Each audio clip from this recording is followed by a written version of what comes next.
Hello everybody, and welcome back to OMB Reviews. I am the critic who is a cynic. How is everyone doing this evening?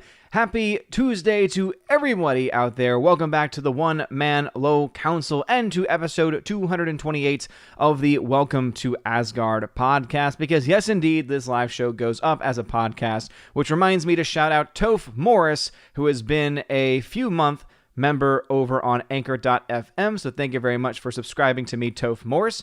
You are the best.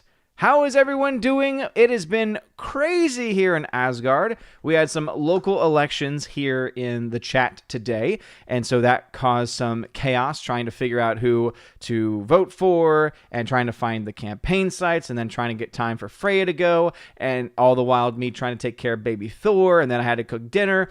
It's been quite a stressful last hour and a half to 2 hours, and I was somehow still able to make it here on time as well. So thank you all for just being awesome, amazing people. By the way, if you're watching on YouTube, you see that I do have a pinned comment because, yeah, Bob the Midichlorian. All right, he's the hardest working midichlorian in the galaxy, and if you want to have your own Bob the Midichlorian shirt designed by Freya, check out that link in my Teespring. Anyway.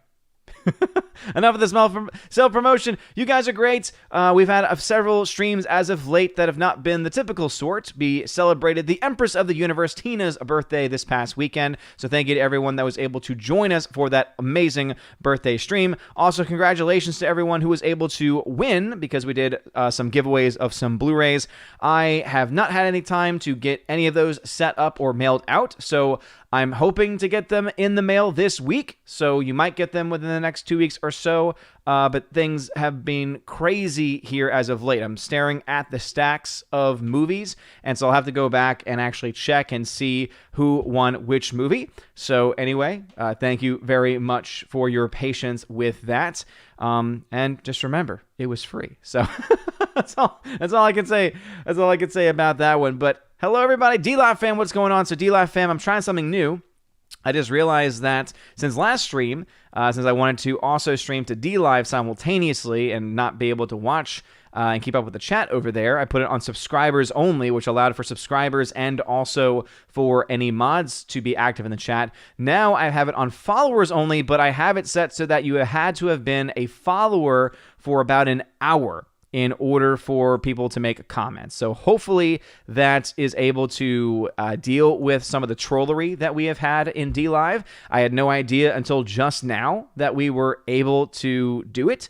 So, yeah. Pretty excited to see that going on. We got Captain Dean Heiss, who is celebrating a 3-month sub streak over on D-Live. So hail to Captain Dean Heiss, and thank you for your love and to support. And to my D-Live fam, hopefully it doesn't kick anybody out, but you had to have been a follower for an hour, and I'm assuming that's an hour total. I don't know if that means an hour just in general, or hopefully it means if you've been a follower on the channel for at least an hour and not an hour into the stream.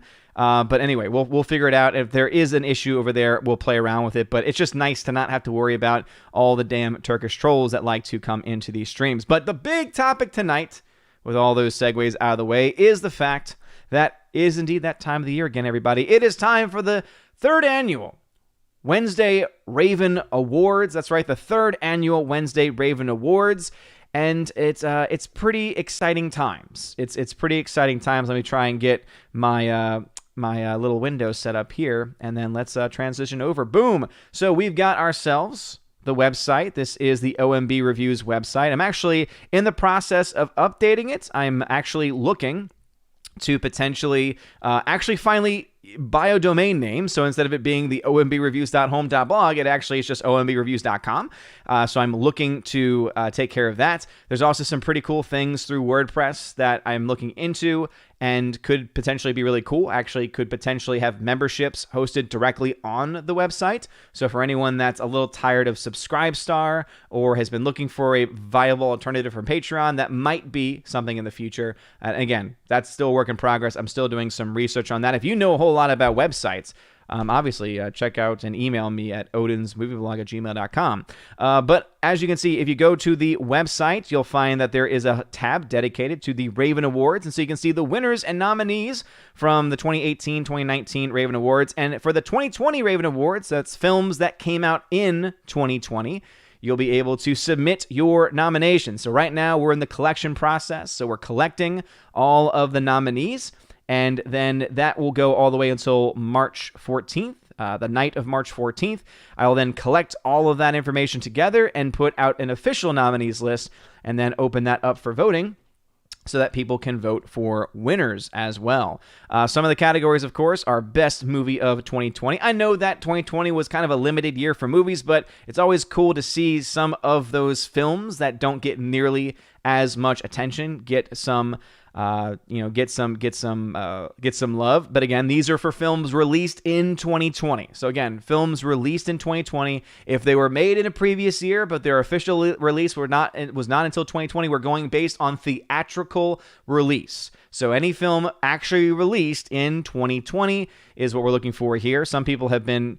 Every year, people just don't get it, and they put movies from the past, and they say, "Well, I don't know this, so I'm just going to put a random movie." No. Please, if you don't have an answer to a category, just leave it blank. It's okay. You can leave those categories blank.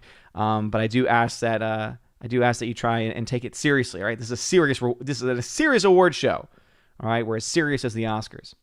Only our categories are better. So anyway, we got Best Movie 2020. We also got the prestigious Kathleen Kennedy and Ryan Johnson Award for Excellence in Craft World Building for films released in 2020, of course. And this is a prestigious award for those movies that truly sucked in every single way. There's already a couple of contenders I know for that film. We also have a Lifetime Achievement Award, and so this is for people who have been overlooked by many as far as people who have been involved in the film industry. So again, film-oriented stuff, right? This is a movie review channel. I know I used to have a movie blog, and I know that no one ever actually believed it, but hey, we are still a movie review channel. So the previous winners would be Stan Lee, who actually did appear in movies, and Keanu Reeves were previous winners. Best Original Story, Best Low-Budget Film. Here it is that it has to have been a movie made for less than $20 million. And so in the nomination process, if your film does not match that, it will not be accepted. Most Unnecessary Film Remake. So again, films that are just really bad. We also have Best Pointless Remake. And what this means is that, yeah, all remakes are pointless, but there are some remakes that actually are pretty good or pretty well made for what they are. Most underrated film, most overrated film, most critically acclaimed piece of garbage film, and this year I have added descriptions so that way you know the differences between the different categories. Shill of the Year, one of my favorites, Shill of the Year, and there's a definition there from Urban Dictionary about what a shill is. You then have most pointless character in a film, most iconic film, meaning a film that you think will be remembered from 2020 and will be remembered for years to come. That will have a lasting impact, whether that's a good impact or not, right? Most iconic film. Also, worst writing / story for a film. Breakthrough performance by an actor or actress for a film. So this can be either a brand new actor or actress, can be already an established one. But in 2020, was there a performance from an actor in a movie that really just stood out? That was almost, in a way, a breakthrough in certain ways. Then we have fun awards like the best fight scene action sequence in a film. So please make sure you list the movie and the actual sequence from the film itself. John Wick, of course, has won in this category before. Best director for a film. Most SJW screenwriter. And I want you to, again, list the movie and the writer. And I give you a definition from Urban Dictionary about what an SJW actually is. So again, lots of fun stuff there. Best cinematography. You all know I love cinematography. Best visual effects. That's right. Best visual effects. Not crap visual effects. Best visual effects.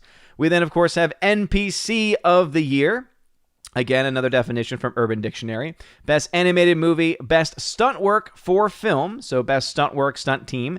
And then one category that has been updated since last year, because there were some comments and questions, is the 24th category, which is best one-liner, which has now been added to be not only best one-liner, but also best quote from 2020. So again, almost every single one of these categories is specific to films. Again, films released in 2020, that can be on Netflix, on Amazon, in theaters, right? As long as there is a release date on the film for 2020 and it was made for release in 2020. Now, obviously, 2020 was a weird year, and so the theatrical release concept is kind of out the window. But let's say it's a movie like Soul that did not get released theatrically in the United States, but did get released on Christmas Day, right? That would be a film that would count. That would be a film that you could count in this category. So, again, common sense stuff here, right? Don't let things go over your head. Just think about the films that came out in 2020. And obviously, it's going to be a rough year. We're going to have probably not too many people put in their nominations this year, but that's okay. All right, that's okay. We're going to have fun with it nonetheless. So anyway, that is now open. And again, go check out the website, ombreviewshome.blog, if you would like to enter in your entry. Again, you don't have to fill in every category, though I do recommend it, especially if you have a answer for it. And again, make sure you keep it serious. I just posted a link to it as well. All right, let's go ahead and say hello to people. Daniel Thorne in the chat. What's going on, Daniel Thorne? Glad to have you in the chat over on DLive. Now let's say hello to my YouTube people. What's going on, YouTube fam? How's it going, YouTube fam? Let us see. Brian Barth, what's going on? Slicer Neon's here as well. REWOP300 says, a pity Odyssey doesn't have live streaming. Hi all. They're working on it. I'm assuming it'll be within the next month. Hopefully by the end of March. That would be really awesome. Don't quote me on that, but it'll be really awesome because I know they're working on it and I cannot wait. Bruce says, I think I only voted on 3 categories. Oh, you're the one. You're the one, Bruce. Disappointing. Andrew Hoyle, what's going on? Andrew Hoyle, who's a member on the channel, says, Happy Texas Liberation Day. Yes, indeed. Happy Liberation Day to all of my Texas brothers and sisters out there. We got Laura waiting for Nerdrotic in the chat, waving hello. Hello, Laura. How's it going? We got Matthew Highland in the chat as well. We got Father Christopher Miller. Hail to you, Father. Hopefully you're doing well. I hope that your Lent is going swimmingly so far. We got Tina B, the Empress of the Universe. What's going on? Telling us that Steph will be late, but that's okay because it is, of course, Texas Independence Day. Just another red shirt. Hail to you. Glad to have you back in the chat. Tina B, thank you for letting everyone know. Yes, indeed. If you have a comment or question and you are not a member on the channel, make sure that you use the tag Odin Question, all one word, Odin Question. You do not need an @ symbol, just the word Odin Question. It'll highlight orange on my screen and it'll let me know that you're trying to get my attention, right? And so there's instructions that are constantly scrolling beneath me, and I do fall behind in the chat. So please do not spam the chat.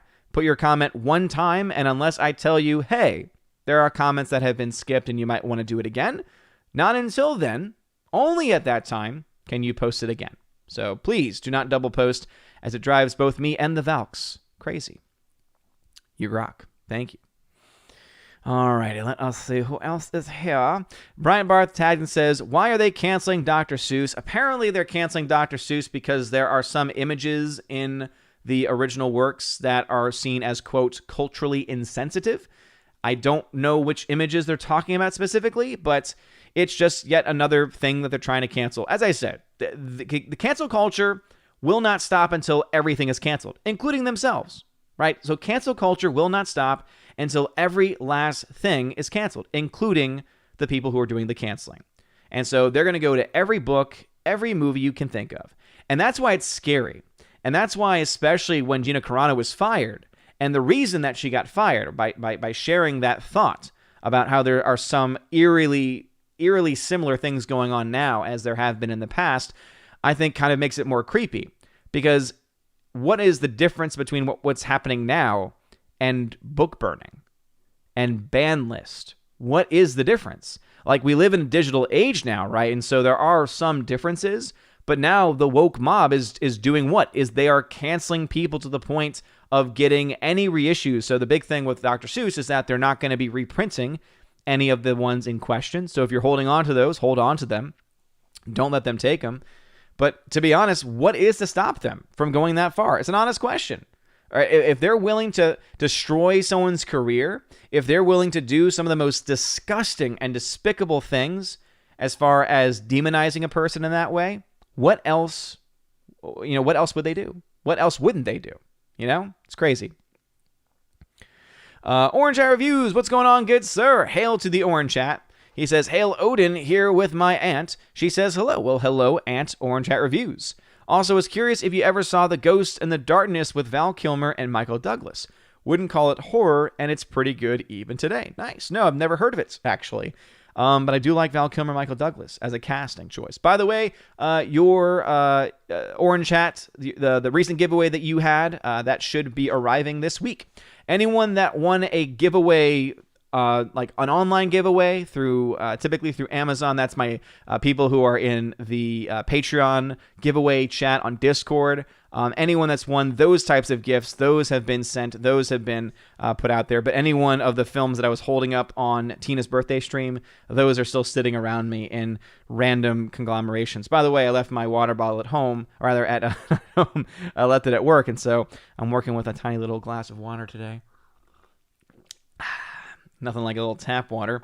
We'll see. We'll see how long that lasts me. They put fluoride in the water, and I'll let you draw your own conclusions from that. Who else we have in the chat? Hail to everybody, by the way. And make sure you smash that like button. We do have 50 people watching, and I think I saw Tina saying that everyone and their mom is streaming tonight, which, again, makes sense because, you know, it's one thing. What drives me crazy, I'm going to throw some shade. You know, I'm not afraid to throw some shade every now and then. Is there anything wrong with creating a schedule and sticking to it? Honestly, like, is there anything wrong with that? Saying, hey, at this time every single week, this is when we go. I don't know. I just think that it could help out the community that we have here to try and not cross the streams. Just a thought. Now, I'm not saying that the people who are streaming right now haven't done that already. I'm assuming that they already have had a schedule. But it is interesting how sometimes it's like, oh, yeah, I'm just going to do a random stream. It's like, great, your channel is vastly larger.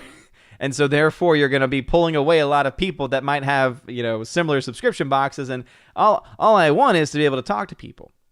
And you pulling people away that I can talk to makes me sad. But anyway, hail to the chat. Yes. Nothing like a little tiny glass of water. Alrighty here. What is going on? Waiting for Nadrag, Laura says, if you like jump scares, watch Underwater, starring Kristen Stewart. It wasn't Shakespeare, but it was entertaining. Well, I hate jump scares, so now that makes me not want to watch it. But yeah, I have heard decent things. I think it was Mahler who was one of the first ones, like one of the first major channels to actually mention it in a positive way. So yeah, but thank you for letting me know they're jump scares, because that might actually be the determining factor as far as whether or not I actually watch it or not. James Dache, thank you very much for the $1 donation via Streamlabs. I do appreciate those direct donations, as YouTube does not get a penny. He says, hey, Odin, I read an article about how awful the Golden Globes ratings are, getting a new all-time low. I guess it's not surprising at this point. No, it's not. The Golden Globes have always been a joke. They become even more of a joke every year. Having the unfunny Tina Fey and Amy Poehler on there as hosts definitely did not help their case. But here's the thing. More and more people are getting tired of watching elitists pack themselves on the back, right? People are tired, you know, especially during this COVID quarantine, right? People who have lost their jobs, who have had to struggle with mental illness, who have felt sorrow and loneliness. When they see these massive stars trying to act like they know exactly how everyone else is feeling, and these people are living in their mansions and can fly anywhere they want in the world and don't have to worry about any of the restrictions, like the rules don't apply to them, it pisses people off. So why would anyone want to watch an elitist show of a bunch of rich people patting themselves on the back? I know that I don't want to watch that, not to mention the fact that all they're going to do is preach wokeness to me. All the while, they're not actually even following their own rules, right? I love the Hollywood star who will talk all about how we need to stop climate change and how we need to do all these things, but yet they will jet set around the world. Because it's not about them, right? It's about the plebes, right? We can't have the regular plebes, every regular people. They're the ones that can't fly, right? I can fly because I'm important, is their mindset, right? That's the mindset they have. So why would anyone want to watch that? Right? I mean, again, the Golden Globes have been a joke for a long time, but now, especially more than ever before, it's even worse. I think it dropped 40 to 60% or so, and everyone's going to blame COVID. And every time I hear that excuse for TV stuff, I think to myself, you do realize that more people are home and more people are looking for escapism.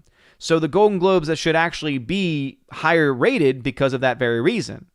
But it's very easy for us to know why. One of the plethora of reasons why that show and why many things in Hollywood are failing miserably.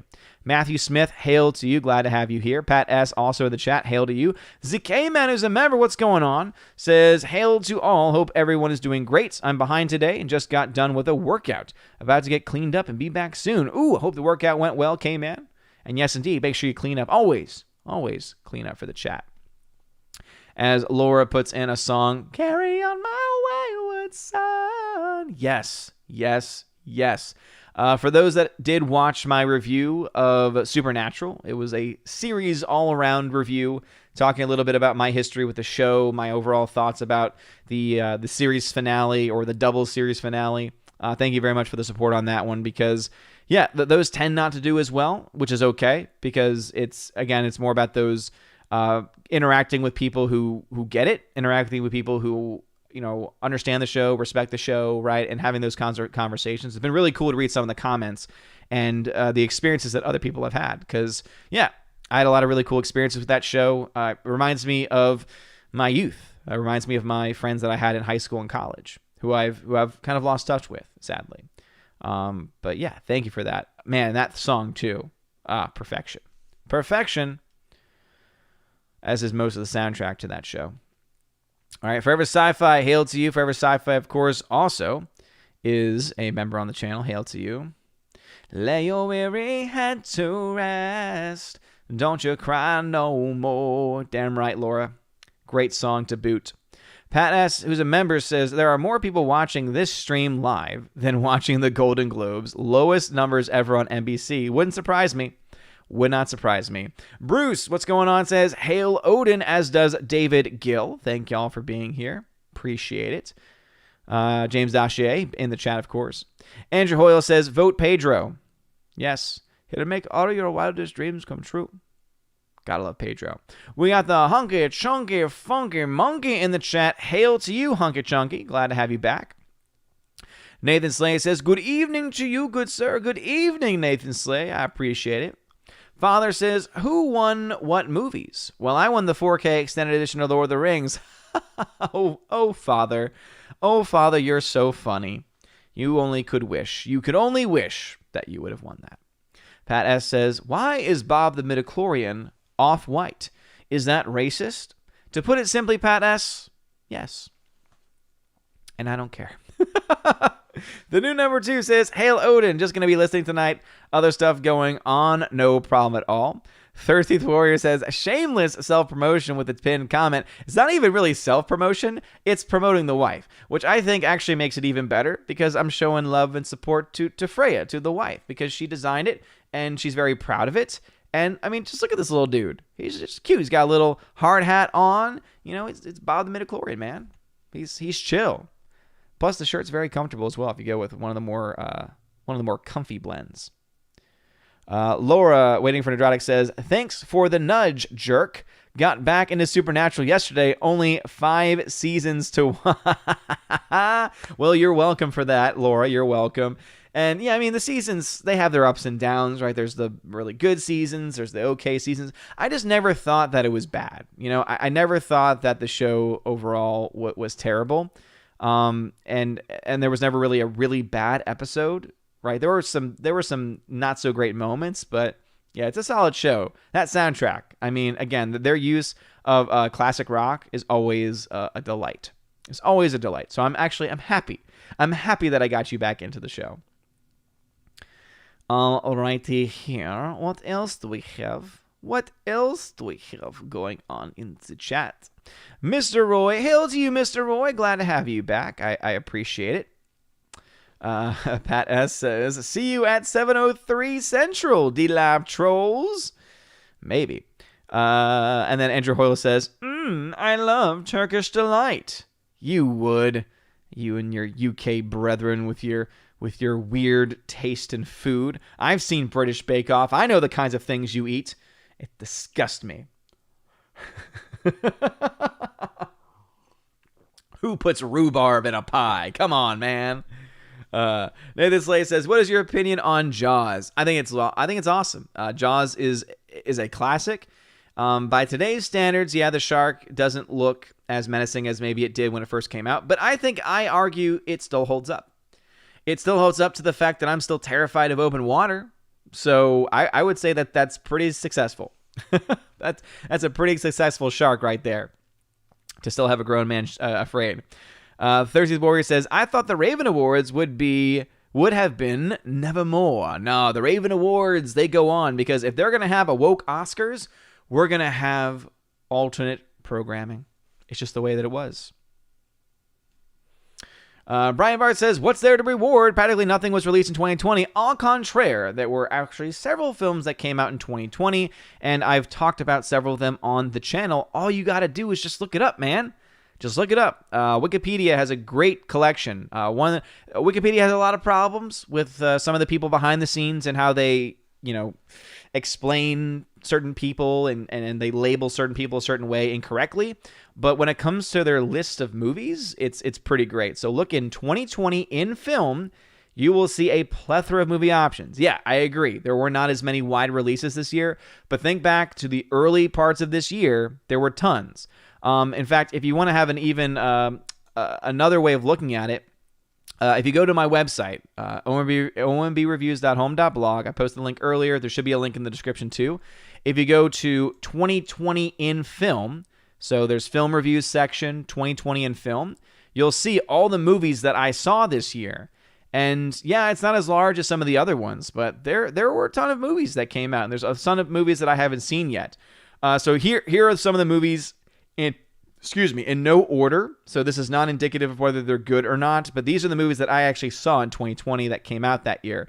The Gentleman, Birds of Prey, Sonic the Hedgehog, Guns Akimbo, Onward, Artemis Fowl, Da 5 Bloods, Tenet, The New Mutants, Mulan, Love and Monsters, Honest Thief, Mank, Wonder Woman 1984, and Soul. And I don't believe I saw any of the ones.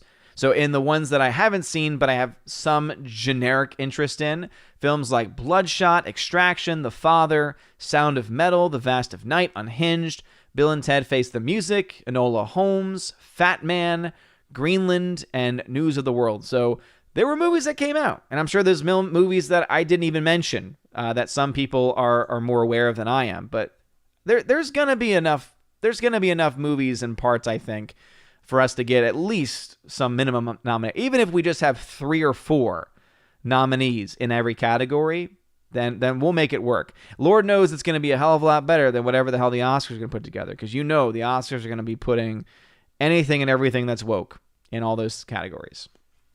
Andrew Hoyle says, all voted. Boom. Glad to have you having vote. I think I saw your votes earlier, because it does tell me, it does ping me, or it pings where in the world the ballot was submitted, and I was like, ooh, one of my UK brethren put it in.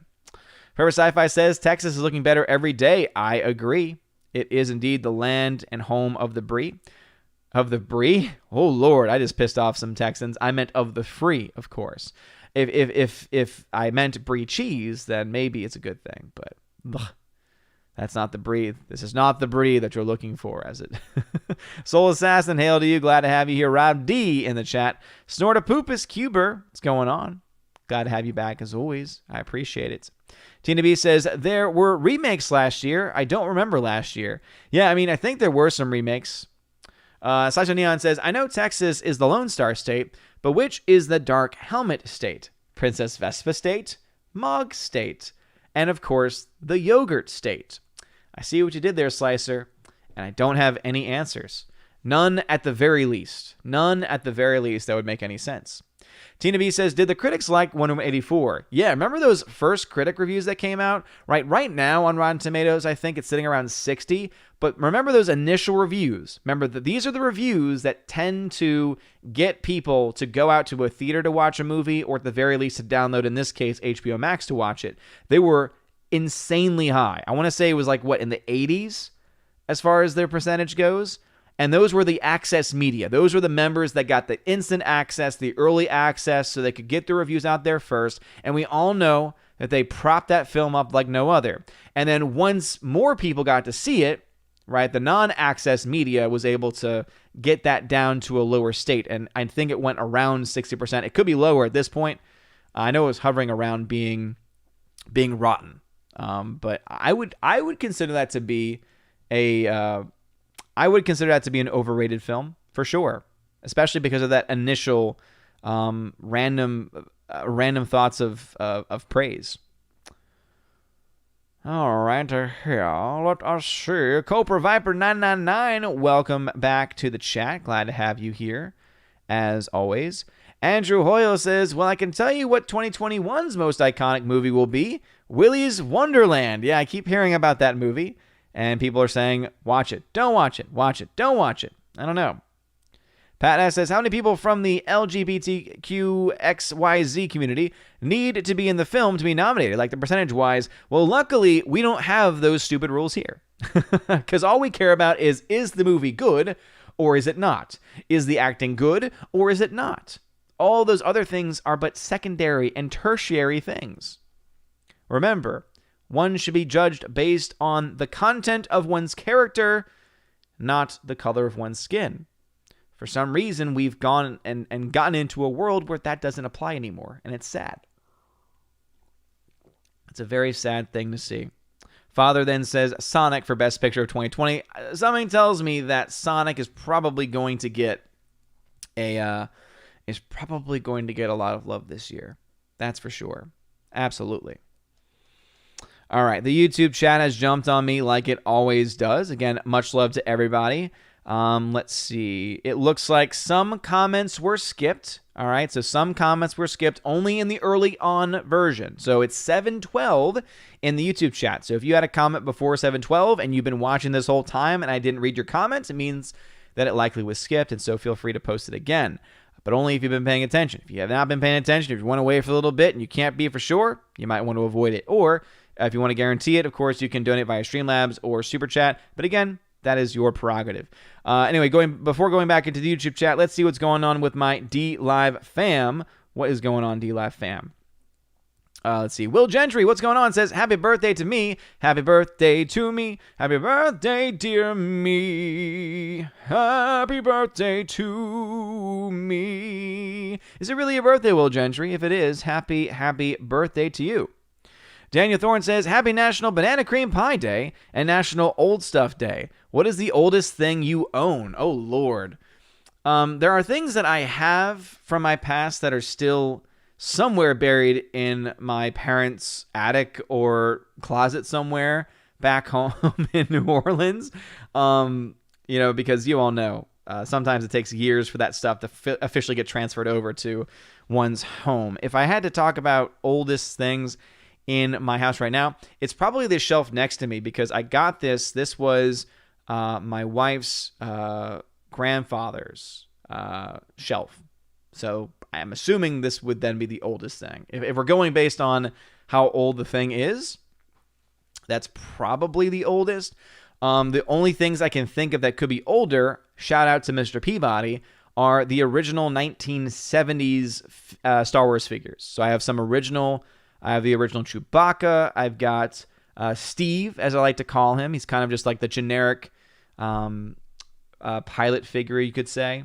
So those would probably be the second oldest things because they're from the 70s. That's about as far back as I think those things go, though. Daniel Thorne then says, have you seen Alphaville by Jean-Luc Godard? I have not. What is that? He then says, theaters are opening in NYC, and I have tickets for Chaos Walking. I might try to sneak into Raya and the Dragon. Yeah, I haven't heard much about Raya and the Dragon. I don't really have a whole lot of interest in it, to be honest. I might watch it just to review it, to see what it's all about. But obviously, I think, isn't that the newest Pixar movie? And obviously, I'm not a big fan of Disney right now, so we'll see. But that's awesome as far as theaters opening up. Good luck. It sounds like it's going to suck because 25% capacity is the limitation over there. And you also have to wear a mask the entire time. And I don't know if they're allowing concessions. I don't think they are, but it's going to be a rough time. It's going to be a rough time. So hopefully the workers over there are not going to be asshats.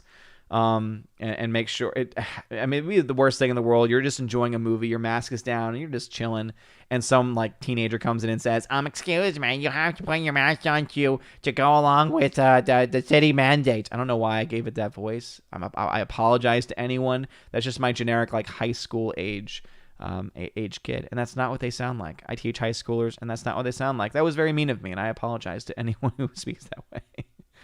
I feel bad. Daniel Thorne then says, have you seen the Top Gun Maverick trailer in Lego? In Lego? No, I haven't. I am excited for Top Gun Maverick. I know there's some criticism because apparently there was, was it a Taiwan patch originally on the jacket, or it was like a Korean patch or something. It was something where it's been altered, most likely to appease to China. I get that. I understand that, but let's be honest, that trailer is badass. I mean, the cinematography alone in that movie, it makes me want to watch it because they're doing some revolutionary stuff with the camera work in those jets. Will Gentry then says, yes, it is. Now it's past midnight here. Turned 43 years old today. Will Gentry, happy 43-year-old birthday to you, good sir. Thank you. Thank you for being here. That 70s rock fan is just followed. That 70s rock fan, do be aware that there is a limitation that you have to have been following for at least an hour in order to be able to leave a chat over there. And again, that's just to try and save us from trolls. There are other metrics that I can use it by, but I'm going to try an hour. And if we can get, maybe just leave it running in the background to get your hour. That way, if you ever want to come back to DLive and chat, you can. But so far, it's working pretty well. No random trolls have popped in. It's been pretty great. It's been pretty nice. Obviously, people who have really crappy names can still follow, but at least they can't talk and derail the things over there. But anyway, that's 70s Rock fan. Thank you for following me. But that's the reason why you can't chat yet. Let's see. Back over to the YouTube fam. Let's start off at 713 with Cobra Viper 999. Cobra Viper says, my favorite movie of 2020 was Saint Maud. I haven't heard of that one. Saint Maud. That sounds interesting. Where's my pen? Where's my pen? Got tons of things written down over here. Saint Maud. Tell me more. Could you please tell me about your mother? Tell me more about the movie, though. Let me know why you think it's the best film of the year. Thursday Warriors, a member, says, Dr. Seuss also did some insensitive anti-Japanese images for the government in World War II. So he did them for the government, not in his actual books. Keep in mind that was the sentiment at the time. It doesn't make it morally good, right? But it does at least help us to understand it, right? That was the standard of how things were at the time.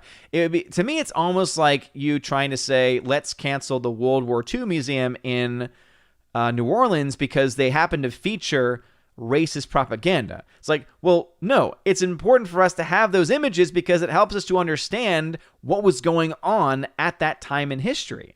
So again, whether you want to defend Dr. Seuss or not for that, because we were at war, like there was this negative connotation, we have to always put things in their proper context, right? We have to always put things in their proper context. Matthew Highland Taddy says, I'm so excited that Leonardo DiCaprio will be the villain in Scorsese's movie Killers of the Flower Moon. He's playing a villain. DiCaprio can play a pretty good villain. I like Scorsese's films. Hardwick says, as a Who, I am highly offended by Dr. Seuss's stereotypical portrayal of us.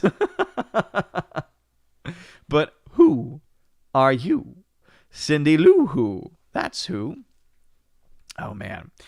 Rosie G12, Hale, says, I feel sorry for Dr. Seuss's family with these idiots smearing his name. Yeah, seriously, imagine being like, what would it be this time? Great-granddaughter, great-great-grandson, whatever it might be, and having looked up to that person in your life for so long, only to be told by the media and the Twitter mob that they're one of the worst people imaginable. It's disgusting. It really honestly is disgusting.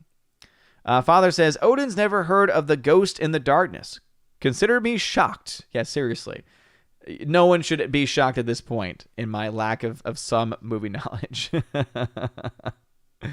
ZK Man says, I looked at eBay earlier today, and the cheapest Dr. Seuss book that's being canceled is $80 for one book. One of the others is now $300. I would tell anyone who's interested in preserving or just in collecting in general, check out all of your local used bookstores because it might be a good time to pick one of those up. What are some of the ones that are being canceled, though? Nathan Slay says, Oscars, the Oscar for Best Visual Effects goes to Doolittle. Yeah, sure, Nathan. Sure.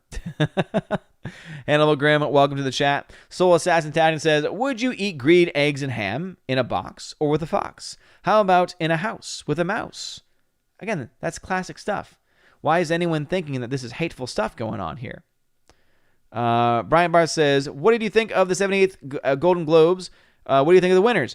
Didn't watch them. Have no interest in them whatsoever. I looked up the winners casually just to see exactly what got awarded, and it looked like nonsense. I mean, Borat won Best Comedy. He also, I think, won Best Actor. Like, it's stupid. Stupid. Nomadland won for drama. I've heard good things. Haven't seen Nomadland, but other than that, it was a joke. The Golden Globes have always been a joke. It's kind of like the Whose Line Is It Anyway, right? Everything's made up and the points don't matter. I mean, honestly, the Golden Globes mean nothing. So, yeah, screw the Golden Globes. They suck. All right. Let us see. Andrew Hoyle says, but if you cross the streams, you can take down the Stay Puft Marshmallow Man. Yes, this is true. This is a fact. Thursday's Warrior says, I meant what I said, and I said what I meant, and Elephants canceled 100%. Yeah, I guess that would be one. Here's the thing. Wouldn't be surprised if they went after that book. A person's a person, no matter how small. Seems like a pretty pro-life message to me. I bet that book might get canceled. If anyone were to be like, hey, Twitter mob, have you seen this book and what it implies about the value of human life? They'd cancel it, or they'd at least try to cancel it. But no, that's the Horton Hears a Who is such a great story. And all I can ever think of is the musical of Seussical the Musical, and the main storyline revolves around Horton Hears a Who. A person's a person, no matter how small. Great show. It's a Trap Productions, good sir. Says, my lord, your court jester has returned. I went on a great journey to bring you fried chicken. I regret to inform you that my journey was a failure. It's a trap. You just let me down, man. Do you have me excited at fried chicken, and now you're not going to get me that fried chicken, man? Come on, man. That's okay. I had some delicious steak. Was able to cook up some steak tonight and some delicious Italian sausage with a side of sweet potatoes. Ooh, it was good. Had to eat it very quickly because I was so far behind. Speaking of which, my childhood self has begun to feel desires to go back to the nostalgic things, and so I am now a proud owner of some Yu-Gi-Oh cards once again. And I don't feel any shame about it. I now own all 4 pieces of Exodia. There's this really cool set on Amazon. I think it's going for like $80. You get 3 different decks, one of which is the deck that includes all 4 pieces of Exodia, Dark Magician, like the typical Yugi deck. It has like 3 different Yugi decks throughout the beginning of the series. And then it comes with some special cards, which include all 3 original God cards. I'm very excited. I always wanted those cards when I was growing up, and I'm looking to start playing again. So if you are into Yu-Gi-Oh, let me know. It's gotten very complicated since I left. It's gotten very complicated. There are so many different kinds of summons now. Every monster, it seems, has an effect. I mean, so much reading, but I kind of want to get into it for a couple of reasons. One, because it's nostalgic. But 2, also, I kind of want to be able to develop a hobby that requires me to think more critically, and to have to like actually read a card and to try and react to moves and that kind of stuff to stay thinking, but also to have fun with it because it's like, fighting with monsters, and I can be, it's time to I don't know. It seems to have kind of that best of both worlds mentality. But anyway, yeah. So I got those decks in today, and then there's a few modern decks. So I got modern decks to have the synchro fusion stuff, and there's like one that's called like XYZ fusion as well. It's pretty fascinating stuff. So I'm very excited. So let me know if any of y'all are into the Yu-Gi-Ohs, and if maybe you could give some advice to give your advice to some older men. James Dashe, thank you for another $1 donation via Streamlabs, good sir. Thank you for surpassing, once again, YouTube. He says, do you have favorite cartoons from the 30s, 40s, or 50s? I enjoy Tom and Jerry cartoons from the 40s and 50s. Yeah, I'd probably go that route too. Anything Looney Tune era, I don't know exactly the decade that those were made, but any classic cartoons, I think so many of them still hold up to this day. Because here's the funny thing about those cartoons, they weren't made for kids. They were specifically shown before movies, and most of the people that went to go see movies during that era were adults. So they were actually much more made for adults than anyone else. So yeah, I enjoy those because I think they still hold up. Thank you for that donation.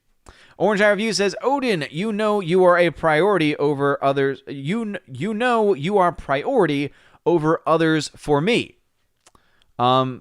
Yes. Thank you. I needed context for a second, but then I'm like, oh, yeah, the 1,000 people streaming. Well, Orange Chat, I appreciate it, man. Thank you. I appreciate the love. Can you feel the love tonight? You're welcome. You're welcome for that, everybody. Rosie G12 says, Tina Fey, Amy Poehler, thumbs down. I hate smug. Yep. I also like talent, and I don't think they have a lot of it. Amy Poehler, I think, has a little bit more on-screen talent than Tina Fey does. And Tina Fey, I think, has some behind the scenes, like with writing, producing. But yeah. I don't know. I don't understand how anyone finds them funny together as presenters. It's like, to me, for the Golden Globes, since they're already a joke, if you're not going to have Ricky Gervais just crapping on everybody, there's no reason to have it. There's no reason to watch it. The one good thing about the Golden Globes has been the amazing rants and comments that have been made by Ricky Gervais. And I think this year would have been a perfect year for him because he would have been all up about going up against cancel culture, and it would have been fantastic. But alas, they suck. Let's see. Hardwick says, I have a paperback copy of a book illustrated by Dr. Seuss that won't be reprinted anytime soon. It's called, I kid you not, The Pocketbook of Boners. Back then, boner meant gaff or blooper. Oh, okay. At first I was just like, what in the world was Dr. Seuss into back in the day? But that makes a lot more sense. That makes a lot more sense if it was a word for gaff or blooper. Zach Richmond, thank you for tagging at 718, says, have you seen Ted Lasso? It's a vastly underrated show. The one good part of the Globes was that Jason Sudeikis won an award for it. No, I haven't. Tell me more, as they say. Sasha Neon says, canceling Dr. Seuss is a move by the teachers union. Cat in the Hat's calculatus eliminatus method makes more sense than the Common Core, and it threatens them. Ooh, we got some math wars. Is that what you think it is, Slicer? We got math wars? Math wars! Math wars! Yeah! Could you imagine? Could you imagine a math war? I could. A war over math. Thirsty Warrior. Elites are like, defund the police. They interfere with my private security all the time. Exactly. Pat S. says, did anyone ever consider that they had Tina Fey and Amy Poehler on, not because they are funny, but because they are eye candy? I mean, that's just not the way I tend to perceive things. So, no, I guess. I don't know. Caratharp, what's going on? And indeed, I agree. Hollywood, thumbs down. Absolutely. Tina B says, years ago, they handed off a Best Actress Golden Globe to Pia Zadora because her husband bought it for her. That's not a joke. It happened. She's an awful actress. Yes. This has been well known about the Globes, that they will always nominate movies if they think they can get stars to come. There was a terrible film that starred Angelina Jolie and Johnny Depp, I believe, and it was called The Tourist. And it was labeled as one of the best comedies by the Golden Globes. It was neither great nor a comedy, still got nominated, and it was very much, I don't know if they outright admitted it, but it was very obvious that they just wanted Johnny Depp and Angelina Jolie to show up. So they gave it a nomination to try and get some of that star presence. 8-Bit Snake Boy, welcome back to the chat. Matthew Highland, what's going on? At 720 says, I always think of Randy from South Park when I think Wayward Son. There's a few things that I think of for Randy Marsh with. Buffalo Soldier. The medicinal marijuana episode. And of course, the best line that Randy ever has is whenever he says his son's name, Stan. And my favorite might be the episode when he buys a Blockbuster and they do a play on The Shining. It's so good. By the way, new episode, a new pandemic special dealing with vaccines coming from South Park, I think March 15th. So just a couple weeks away from that. Very excited. I'm a big South Park fan, so I'm very much looking forward to that. Thursday Warrior says, I think Kansas was the last live concert I saw before the lockdown. Dang. CW Trixie, more people are watching paint dry and grass grow than watching the Golden Globes. I think actually beyond this stream, I think what you just said absolutely can be verifiably true. Sasha Neon says CPAC was much more watchable than the Pyrite Globes. Well, also, if I'm not mistaken, was the Trump speech at CPAC the same time as the Globes? Because if that's the case, then there were almost like 1 million concurrent viewers watching that speech. I've only listened to a little bit of it, but I know a lot of y'all probably have a lot more thoughts. Kara Tharp, and this is not a completely apolitical show tonight, but we're going to try and avoid pure politics as much as we can. Kara Tharp, thank you. This is the Bob the Midichlorian shirt. My wife designed it, and if you want your own shirt, check out the pinned comment above. Bob the Midichlorian. I know I just mixed genres there, but that's okay. This one really is soft. I think I got like the premium blend one. So soft. Stephanie B at 723 says, hey, sorry, I was sorry for the party. No problem, Stephanie B. Happy Independence Day for you and for Texas. ZK Man says, one of these years I'll finish watching Supernatural. It was after season 5 or 6 that I started falling off and became a here and there watch. Yeah, I mean, because it went through those phases, right? When it had some really strong episodes, some strong seasons. Then there was like a kind of like a filler season. And then it came back. It's like, I felt like it was worth watching because even if you had to watch a mediocre season, it was still fine. It was still better than a lot of the other things on TV. And it would always eventually get to a really good season. I know that sounds like an odd way of saying it, but yeah, when you go on for 15 seasons and for 15 years, that's a lot of chances to both succeed and also to fail. Bruce says, I owned and watched the anime of Supernatural. The 2 stars of the show even voiced their characters. Yeah, how many seasons did they do of the anime? Let me know what your thoughts are. Stephanie B, what's going on? Said, hola, Chief. Hola, Stephanie B, ¿cómo está? Andrew Hoyle then says, rhubarb crumble, food of the gods. How dare you bring up rhubarb in here? You can shove the rhubarb where the sun don't shine, if you know what I mean. Nathan Slay. Let's see. He says, what about Annihilation sucked? It's a giant bore because the pacing is terrible. The story is so convoluted that I don't even think the person who wrote it could explain it. And those are the only 2 things that I really need to say about that film. Let's see. Robert. What's going on, Robert? He says, what was your favorite episode? Mine was the Armory episode where Sam and Dean go into the world and see their actors' lives. Also, Lauren Cohen was sizzling as Brandy. The meta episodes. I love any of the meta episodes when they're self-aware. So there is, I think this is the same episode when they go and they actually like see the show, when they see Supernatural being made, I thought that was really awesome. When they actually live out the life of the actors and they go by their actual real life names.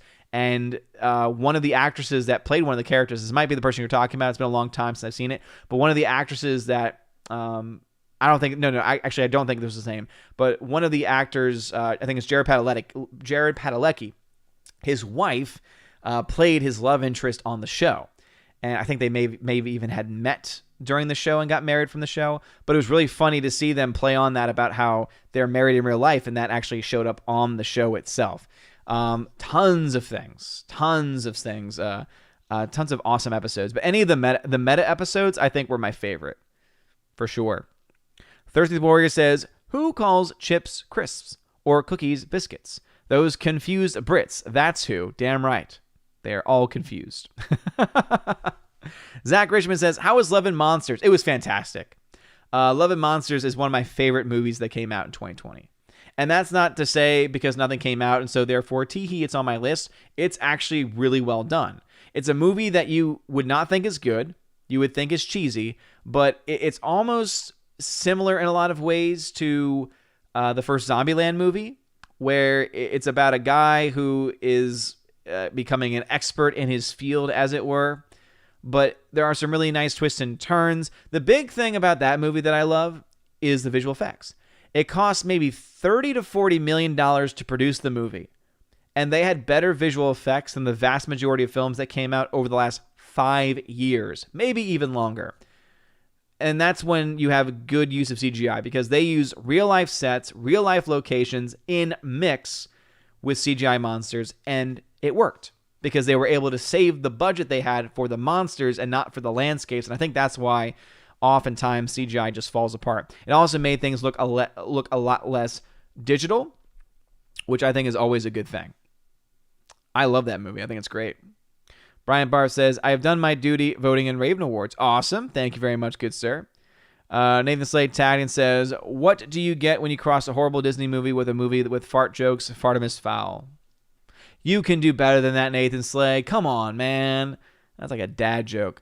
8-Bit Snake Boy, what is your favorite musical movie? I asked last time around, but the chat jumped. Feel free to answer in the chat, by the way. Ooh. Well, I definitely can't answer in the chat because the chat's too crazy and I'm falling behind. Favorite musical movie.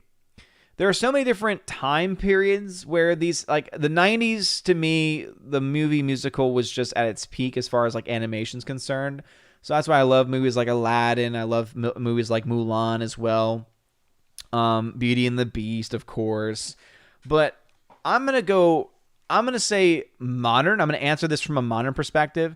I think my favorite modern musical movie, it's a film called Anna and the Apocalypse. It was on Amazon Prime for a bit. I recommend, if you can find the Blu-ray, to find it. It's just a really nicely made zombie movie that is also a musical. And it was a low-budget film, and the actors sound great. The acting is very well done. A lot of younger actors that are doing a great job. The visual effects are really cool, and it's just very clever. The music also is very, very well made. There's one song called like the Fish Song, and it's like a penguin song, and it's just hilarious. My favorite dish is fish, mother flipper. And I drink it for the hell of it, a nice bit of halibut. That's not the only fish I eat. Mackerel. I eat more than a snackful. Oh man. Love me some, I can't rap. So I love me, though, some Anna and the Apocalypse. Look it up. Fantastic, very underrated film in general, but also a great musical. Great musical movie as well.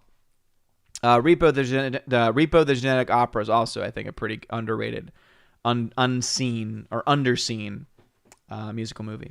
Hardwick says, the way the media paints all Trump supporters as domestic terrorists over the January 6th Capitol incident is a direct copy of the way that the Nazis used the Reichstag burning to demonize their opposition. Well, I definitely know the media's bias on this entire issue has been just nauseating. Right? The fact that there are people out there that believe that there was this massive attempted coup, and they actually believe that there was an attempted coup, is ridiculous. Like, if you actually just have a brain and just for a second look at the information that's available, look at all of the videos that are available, you realize that it's just not the case. Like, they love to say the bloody and deadly insurrection, but then when you go down every single one of the deaths that's mentioned, only one, I believe, and I could be wrong on this, please fact check me, only one was actually caused by the crowds. And it was that one person got stampeded.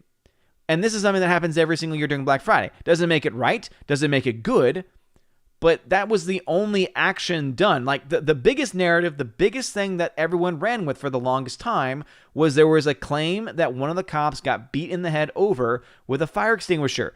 Turns out that was not true.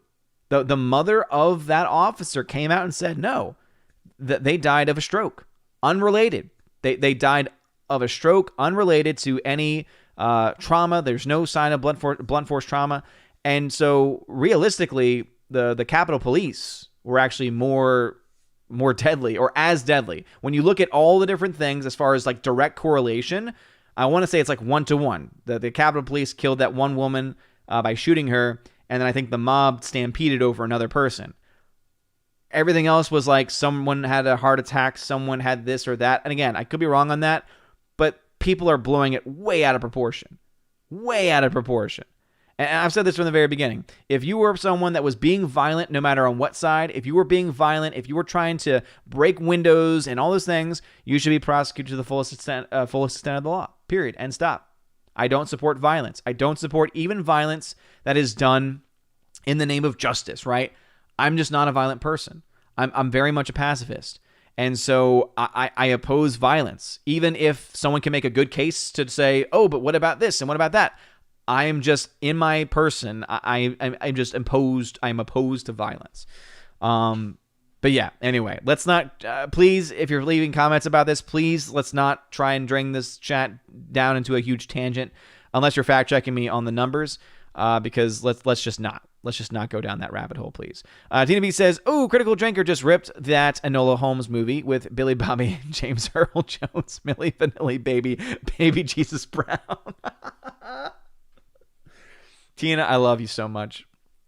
Oh, Tina, that's great. I love you, Tina. Says, she ugly cries. Don't let her ever cry. Oh, no. I like Millie Bobby Brown. I think she's a very talented actress. Here's my fear. I think that she is getting very much taken in and is, I think, being absorbed by woke Hollywood. And it's just, it's going to destroy her. I'm concerned for her and for all the kids. Any kid actor working in Hollywood nowadays, I am terrified for a wide variety of reasons. Matthew Hyland said, MCU's Eternals will be so woke that it'll be nominated for Best Picture. Probably, based on the things that we've heard, of course. Thirsty Warrior says, there's Bree in them hills. Is that a Ren and Stimpy reference? The Blue Cheese Mountain. Speaking of great cartoons, Ren and Stimpy. The original run. Fantastic. Bryant Barth is as revealing his nominee. He is nominated, Mank, for Best Picture. I would agree with that. I think that is absolutely one of the best films of the year. That's for sure. All right. Anyway, please be sure to smash that like button. I appreciate it. The chat has jumped on me again. Again, some comments may have been skipped. It's 7:40 p.m. in the chat. It is 8:01 in real life. So I am roughly 20 minutes behind, just like normal. All right, let me jump over to my D-Live fam. What's going on, D-Live fam? Looks like it's nice and quiet over there. I love it. I love it, I love it, I love it. Daniel Thorne says, this week the media started labeling people who don't want to get poked with a needle as domestic terrorists. Wow. So if you don't want to get the jab, you're a terrorist. That's ridiculous. No. It means that you're using your prudential judgment to make a personal judgment call. This has already been made very clear. This is not COVID-23 like in the movie Songbird that had a 56% mortality rate. If it was something like that, okay, maybe someone could make an argument. I still very much am all about individual rights. I'm still very much about government not having control over our lives. But we're not there. We're dealing here with a virus that, as far as survival rates are concerned, is 99.99% for the vast majority of people. For people my age, the flu is deadlier. And apparently the flu is gone now. Flu just flew away, I guess. Based on the numbers, right? Based on the stats that are actually being brought forward. So for them to label anyone as a terrorist simply for refusing to get a jab, that's ridiculous. You know, my thought process on that has always been, once there is a traditional vaccine, because I'm pro-vaccine. I think vaccines are great. I think vaccines do wonders. But once an actual traditional vaccine that is created using moral means, because so far every single vaccine that existed has in some way used aborted fetal tissue.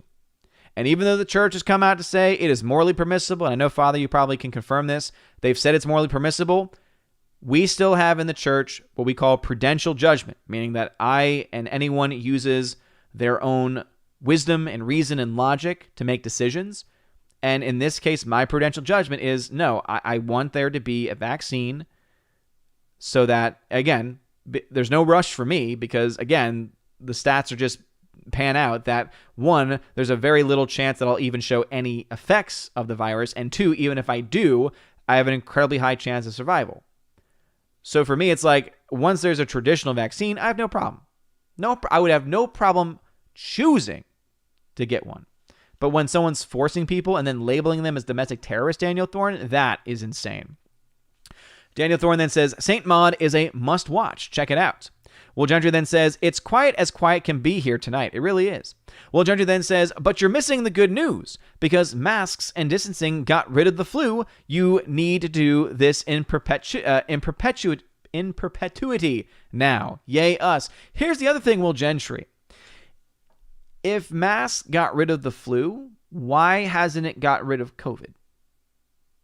And again, I could be missing something here. I'm no medical expert, but aren't they kind of similar in how they're transferred? I know that COVID is more contagious, but isn't it very similar in a lot of ways as far as transmission? And if it is, how does that make any sense? And if it isn't, well, then I would like to know what it actually is. But that's just, oh, man. Will Gentry then says, that's the big joke. That's what these people can't answer. It's ridiculous. Yeah, seriously. I think people would call me a conspiracy theorist. And I'm asking a good question. How is it that the flu can disappear and the claim be, oh, it's because we're washing our hands and distancing and wearing masks, and yet COVID is still rampant? Again, I might be missing something. And again, I'm more than willing to be corrected on this, but I think that these are honest questions that we should ask.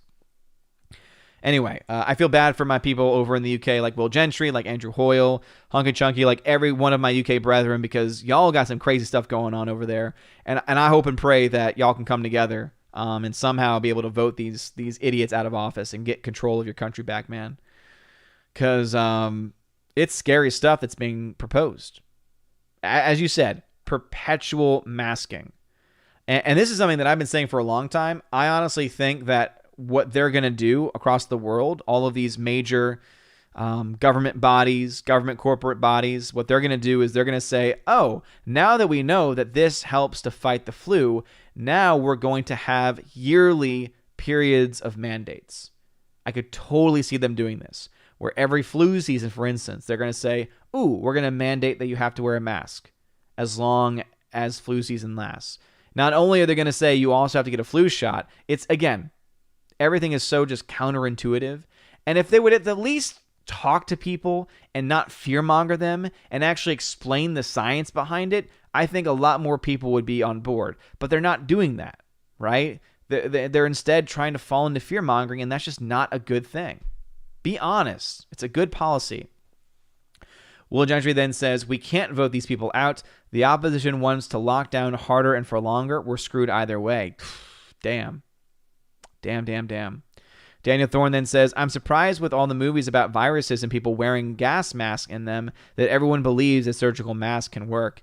Yeah, I mean, it's also funny when you look at like basic hygiene, what people are doing with these masks. It's like, really? You think that this is going to help you by wearing a mask multiple times and the bacteria that you are already carrying and you allowing it to essentially, you're creating a petri dish essentially in your mask if you're not cleaning it after every single time you use it. It's crazy. Anyway, D-Live fam, y'all are great. Thank y'all for being there. I'm going to jump out over to YouTube. Cobra Viber 999741 says, Saint Maud is a reclusive young nurse whose impressionable demeanor causes her to pursue a pious path of Christian devotion after an obscure trauma. Ooh! So it's like is it a Catholic Christian movie? That's brownie points for me. I always like those stories. There we go. By the way, Slicer, Whose Line is a great show, but it's the best comparison to the Golden Globes. Thursday Warrior says, I'd have green beer and pretzels for St. Pat's Day. You see, for me, I've always been of the personage that, to me, St. Patrick's Day should be about the feast of the great St. Patrick. And it bothers me so much when I see people going, Happy St. Patty's Day. Everyone's Irish today. Blah, blah, blah, blah. I'm just like, no. It's a Catholic feast day, and it should be a day of commemorating someone who evangelized essentially the entirety of Ireland, or at the very least was the main source for it. Andrew Hoyle says, I've never been a fan of Dr. Seuss because I just found it a bit too weird, but canceling it is just utter bonkers. Yeah, I would agree. I would definitely agree with that assessment. The K-Man says, Dr. Seuss books that are canceled are, and to think that I saw it on Mulberry Street, If I Ran the Zoo, McGilliot's Pool? What? On Beyond Zebra, Scrambled Eggs Super, The Cat's Quizzer. So I'm not an expert on Dr. Seuss, but McGilliot's Pool? What? Wow. That's just ridiculous, man. Let's see. Orange Hat Reviews says, there are 5 pieces of Exodia Odin. I'm sorry. Okay. Fact checked. I've been fact checked. Thank you, Orange Hat. What I meant to say is I have all the pieces. All right. I got all of them. 4 or 5. Who cares? This is what. Thank you. 5 pieces. Thank you. Thank you. I love it. Everyone's like, how dare you? You got it wrong. I apologize. As I said, I'm just getting back into it. It's been a while. I've never had all 5 pieces before, okay? Okay, people? I've got some Yu-Gi-Oh! Snobs in here, I see. But hey, that's a good thing, because y'all can help in me getting back into it. I appreciate the fact check, though. It's like the 3 next comments are just like, actually, it's... But hey, I'm a nerd on those things, too, so I appreciate it. Pat S. then says, 5DS sucked. What's 5DS a reference to? Hunky Chunky, there are 5 pieces. Thank you for pointing that out. Gosh. Let's see. What's going on? Soul Assassin says, Yo, hi, oh, the only card game I knew how to play besides poker and blackjack. Yeah. Mr. Jazz Fusion, what is going on? He says this, my Catholic high school days have me coming back, OMB. Is it guilt? I summon a demon on KK. Let's see. Oh, Golden Ration, what's going on? Let's see. Esh Singh says, hell yeah, Yu-Gi-Oh! Is awesome. Thoughts on MTG, Magic the Gathering? Never played it before in my life, but I've been watching a lot of Tim Pool, and he says that it's gotten pretty woke. So I don't think... I am someone where I don't want to go in with too many things at a time. So right now, my focus is trying to get into Yu-Gi-Oh!, learning the new mechanics, the new cards, and it'd be really cool to be able to introduce that also to my cousin. Not my cousin, my nephew, my little nephew, because he's about 7 or 8. So he's getting into Pokemon. So he's actually asking me about Pokemon cards, and I have Pokemon cards, and I actually have like my old book. And the best card I had as far as value was concerned was I had a first edition holographic Jolteon card. Have no idea if it's worth anything anymore. I have a few first edition cards. But I always liked playing Yu-Gi-Oh! More. Yu-Gi-Oh! Was more fun to play because it was more straightforward in my opinion. And then Pokemon was just fun to collect. And I loved playing like Pokemon Red on Game Boy. That was a fun game. I loved playing it. It was a lot of fun. But yeah, right now just looking to get back into Yu-Gi-Oh! Because it keeps the mind going. Esh Singh says, hail everyone, by the way. Have you been? I've been doing fine, dude. How's it going? Been having fun? Slasha Neon says, my favorite Egyptian god card is Slifer, the executive producer. Oh, really? Really now? Let's see. Mystic Thrones Moonlight says, I miss old TV shows that told a story, which is why I am binge watching Castel and Angle? Castel and Angle. Was that supposed to be Angel? I'm not sure. I'm not sure about that. Soul Assassin says, are you team Red Eyes Black Dragon or Blue Eyes White Dragon? Oh man, I was always Blue Eyes. I thought Blue Eyes was the most badass card out there. So when I was building my deck, I got that Kaiba deck. My first deck was a Kaiba deck, and that's another thing that's somewhere in the randomness of my parents' house. Somewhere my cards are there, and we've been trying to find them for years now, haven't been able to find them. So that's why I just decided to buy the decks that I bought. There's also, now that I have this one, and I actually really like the quality of it, there was a second Classic Decks box that they released that has another Yugi deck. I think it also has a Kaiba deck or a Joey deck. So I'm actually looking to get that too, to get all the Red Eyes Black Dragon stuff too, because I did think that was pretty cool. I thought it was pretty cool. But I mean, Blue Eyes White Dragon wipes the floor with Red Eyes Black Dragon. So I mean, come on, man. All right. 70B has some trivia. It says, General Santa Anna only gave quarter to the women and children in the Alamo. Remember the immortal 32. They fought till the end. Boom, baby. As Soul Assassin laughs at a word that I said. Andrew Hoyle says, I love 30 Rock and Tina Fey in it. I love Parks and Rec with Amy in it. But the two of them together, they suck so bad and they just aren't funny at all. I'm glad that you like them, Andrew Hoyle. I've tried watching both and I just never could really get into it. So, yeah. Rosie G12 says, doesn't the word fey mean ugly? Is it feya or is it fey? I don't remember. That 70s Rock fan is a member says, we will win the math wars as we have the numbers. Damn right. Math wars. Zach Richmond. Sudeikis plays an American college football coach who is hired to coach a UK soccer team. Hilarious and heartwarming show. It's the only show worth watching on Apple TV. So because I got an iPhone before my son was born for like sharing with the iMessage and everything with the family, it just made sense. It still makes sense at the time. Like seriously, the ability to share like the highest quality videos is great. But interesting. Okay. I do, but anyway, segue was I think I still have an active Apple TV Plus, but there are things that I put on my to watch list, and I just, because it's only on my phone, I just never had a chance to watch it. Now that I've finally caught up with Supernatural, though, maybe I can finally start watching some stuff. All right, here, who is going on? Mystic Thrones Moonlight 11 says, I remember watching award shows with my parents to see what the stars were wearing and sometimes watch them sing if it was a music award show. Now we could care less. Yeah. A friend of mine, Greta Zenner, she loves watching those award shows because of the fashion. But even for her, it's getting harder to watch. Rosie G12 says, Odin, don't you think South Park has gone woke? Absolutely not. South Park's always been critical of the culture. What I always love about South Park is that they're always middle of the road. They always go after everybody. They go after every single person. So I don't think so. Infuriator says, The Martian won the Golden Globe Award for Best Motion Picture Musical Comedy. It's a joke. Yeah, seriously. And don't get me wrong, The Martian is a fantastic movie, and there are some funny moments in it, but it's not a comedy. It is not a comedy. Yeah, absolutely, dude. I agree. Golden Globes, complete and utter joke for sure. 70s Rock fan says, the only Golden Globes I care about belong to Gina. Oh, that 70s Rock fan. I think you were trying to make a joke there, and I didn't appreciate it. Forever Sci-Fi says, Randy and Butters are the two best characters. The Butters episodes, like where he's a pimp or where he's the virtual world, are some of the funniest. Yes, I agree. Everyone knows it's Butters. That's me. Butters is great. I'm Professor Chaos. I love his idea to create global warming by just spraying aerosol cans into the air. It's like his master plan. Oh, it's so great. That's such a great show.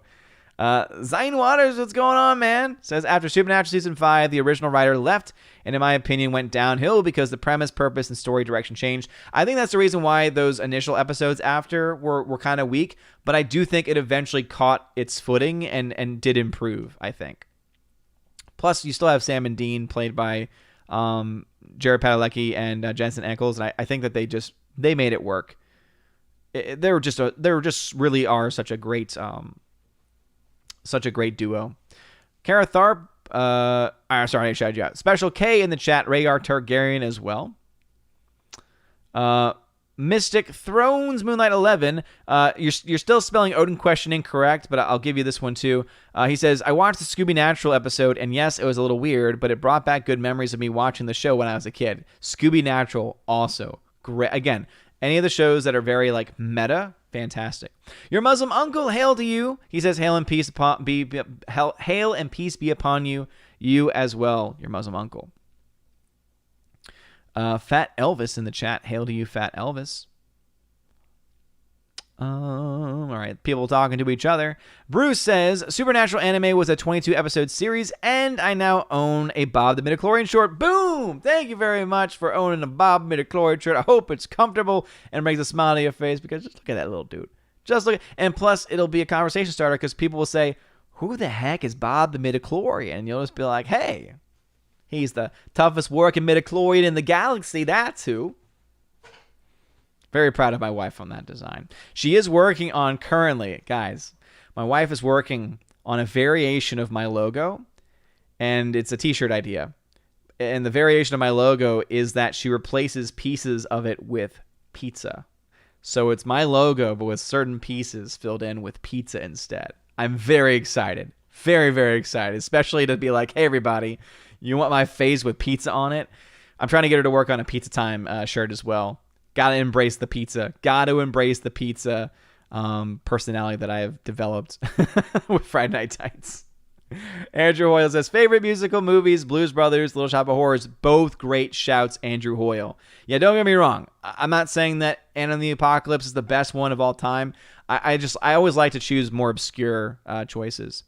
Matthew Hyland mentions another really good one, Newsies with Christian Bale. Yeah, Christian Bale sings and dances. He can't sing very well. He can actually dance pretty well, though. I will give him that much. Tribottle Alley on the harbor. Tri-Central Park, it's guaranteed. Alrighty. Bruce says, Jesus Christ Superstar is my favorite musical. Oh, man. Yes. Yes, yes, yes.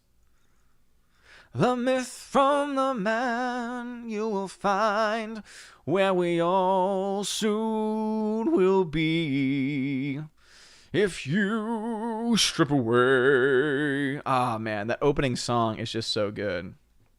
You started to believe the things they said of you. You really do believe that talk of God is true. Man, I wish my voice was in the right mood that I could hit those notes. In the car, I can hit those notes. By the way, if you want one of the best versions of Gethsemane, if you know Jesus Christ Superstar, you know Gethsemane, look up Van Dask. He was someone who's been on the show on Friday Night Tights before. Van Dask, I believe that's his full channel name, Van Dask. He is an amazing singer. He's from Brazil. His version of Gethsemane, as my wife says, is the best version that she's ever heard. Case, what's up going on, Case? Yes, Repo has the wonderful Anthony Stewart Head, who plays the Repo Man. And, oh man, he is so freaking great in that show. Nathan Slay says, what do you get when you cross Disney Plus with all the propaganda from Disney that makes your head spin? Disney Plus. Nathan Slay, these jokes just aren't landing, bro. You might need to find a new profession. Pat S. says, I like the Supernatural episode where the bully became a ghost, and in flashbacks, Dean is his bully, and the kid gets bullied after Sam stood up to him. Yeah, there are just so many great episodes in that. I will definitely say that for sure. Kara Tharp says, La La Land and My Fair Lady are my favorite musicals. Not La La Land. No. I am not a fan of La La Land. My problem with La La Land is that the music's just not that great. But here's the thing. The same writers who did La La Land also did The Greatest Showman. The Greatest Showman has an excellent, excellent score. Much better than La La Land. But if you like it, obviously, good on you. Just not my cup of tea, I guess. 70B says, all I know is that the President Trump called for National Guard troops and the Speaker of the House, Nancy, said nope. So period and stop. It's a fair point. And yes, period and stop. That 70s rock fan just says, deadly my arse. All right, chat has jumped on me like it always does. Make sure you smash that like button, people. We are getting close to the end. So I am now going to switch over to members only. So again, members only from this point forward. But before going into that, let's go ahead and finish up with my DLAF fam. So DLAF fam, these should be the last comments that I read from y'all. It says, Will Gentry, South Park has lost its touch. It's not gut-bustingly funny in the way it used to be, but it's still the best we currently have by miles. I actually very much agree with that assessment. I think that's a good assessment, and there are some episodes that I think are pretty hilarious. I think that they've lost their nerve, if that makes sense. They used to take a lot more risks, and they have kind of held back, which kind of makes sense when you think about it because they're rich. Like, not only is their show successful, they also have one of the greatest Broadway musicals of all time in the Book of Mormon. So I think that it's kind of caused them to to lose their edge, which is very sad. But I agree, Will. Thank you. D-Live fam, y'all have been great tonight. Great D-Live fam tonight. Y'all stick around. Of course, I'll do a chest opening for y'all in a bit. Anyway, let's head over to YouTube. Members only comments. So again, if I skip your comment, it's because you're not a member on the channel. Thirdly Warrior says, happy, joy, happy, joy. Yes, Ren and Stimpy. Eric Duet, what's going on? Says, evening, folks. That 70s Rock fan, being to the right of Pol Pot is now domestic terrorism. Pat S. then says, our Archbishop just nixed 1/3 of the vaccines in New Orleans. Pat S. Ooh, tell me more about that. What happened? I will say, I very much envy you having that bishop. That's all I'll say about that. Thursday Warrior says, number of new COVID cases in my state for today, 111. Herd immunity achieved? Yeah. You want to know why there's a massive drop-off in cases? Well, there's a lot of speculations as to why, but why in the hell are we still, killing our businesses? Doesn't make sense. Bruce says this Thursday. Sorry, Bruce. You're not a member. Sorry. Members only. Your Muslim uncle, the Johnson & Johnson is attenuated. What does that mean? I actually don't know that. I'm in a tough spot, says your Muslim uncle. Then says, Mom wants it. Sheikh said, get traditional one. God provided. The problem, if you mean the Johnson & Johnson is more of a traditional one, the Johnson & Johnson is actually one of the worst when it comes to the use of aborted fetal baby parts. So that's why that's a no-go for me. Rosie12 says, yes, Odin, because they're both coronaviruses. Yeah, okay. Boom. There it is. All right. Members only, people. Members only. Andrew Hoyle says, nah, I'm moving to Texas. Boom. Andrew Hoyle going to move from the UK to Texas. If you can leave, if they allow you to leave, right? It's kind of scary. Rosie G12 says they're going to make us get vaccinated to travel abroad, which is, again, freaking ridiculous and terrifying. And that's why we need to vote. Local elections we had today. Vote in your local elections, because sometimes that has the biggest impact on your freedoms, more so than anything else. But yes, start local and then eventually, hopefully, build up. ZK Man says the vaccine might be the reason I moved sooner than planned. Current job says it's voluntary, but they keep promoting we get it. So I expect in the coming months they may try and make it mandatory. Yeah, and that's obviously one of my fears as a teacher, is that it gets to that point. Right now, though, it has not been mandated. That 70s Rock fan, it's all about control. Absolutely, dude. Absolutely. All right. Members only. Members only. Darius Muchhausen, welcome back to the chat. Rosie G12 says, Odin, I'm 100% Irish except on my parents' side. I see what you did there. Thursday Warrior says, I made my first Bitcoin purchase today. Boom! Thursday Warrior, welcome to the crypto revolution, good sir. Welcome. Do you have any Doge yet? That's the real question. Elizabeth Lyons, who's a member. What's going on, Elizabeth Lyons? She says, hail, OMB Reviews. Hail to you. Your Muslim uncle says, was blessed to go to St. Patrick's grave. Nice. Definitely one thing I want to do. Pat S. says, St. Patrick drove the snakes out of Ireland, which is strange because Ireland, i.e., had no snakes and St. Patrick didn't have a car. Ba-doom-cha.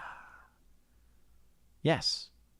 ZK Man says majority of my DNA is between Scottish and Irish. Yeah, I'm Scottish. I'm Irish, German, and French. Mostly Cajun French. Pat S says 5DS was Yu-Gi-Oh show in the late 2000s. Yeah, I mean I stopped watching after the original show, but I heard the card game got pretty cool. Zion Waters says 5D is a Yu-Gi-Oh series in the card game. Okay, gotcha. What monsters were introduced? Was that like the introduction of the XYZ monsters or something like that? I don't know. Let's see. Hardwick says, according to rumor, Feige is intent on the Eternals being released during Oscar season because he wants to win Best Picture. Supposedly, Feige engineered the Eternals as Oscar bait from the ground up by hiring Oscar bait director Chloe Zhao of Nomadland fame. Yeah, and that movie is looking to get Best Director, very much going to be a SJW-based Oscar season, giving her unprecedented creative control and a huge budget. And guess what? You know what happens when you do that? You get A Wrinkle in Time, which, let's not forget, was one of the worst films ever made. That's what happens when you give a giant $100 million budget to someone who is an SJW. Elizabeth Lyons says, I just restarted X-Files. Nice. Hardwick says The Eternals is being shot largely on location with real sets instead of green screen and massive amount of practical effects. Feige wants it to be shot across the bow to wants a shot across the bow to Scorsese. Here's the thing: it's not going to be a good movie. So, yeah, good job with that shot across the bow. But unless you actually are able to have a good, well-written film, it's not going to be good. Elizabeth Lyons says, I know, March.